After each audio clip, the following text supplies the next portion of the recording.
Знаеш ли каква е историята на молитвата Три святое, в която се молим: Свети Боже, свети крепки, свети безсмъртни, помилуй нас? И повтаряме 3 пъти при всяко богослужение.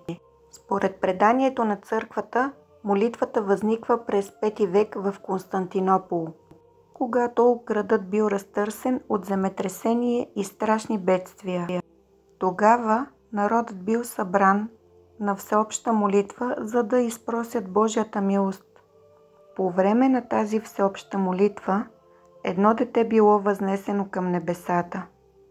А когато се върнало, разказало, че докато било там, чул как ангелите възпяват Господа с тези думи: Свети Боже, свети крепки, свети безсмъртни. А хората добавили накрая: помилуй ни, с което завършили молитвата. От този момент молитвата Три святое навлязла в богослужебната практика. Църквата тълкува молитвата като обращение към Светата Троица.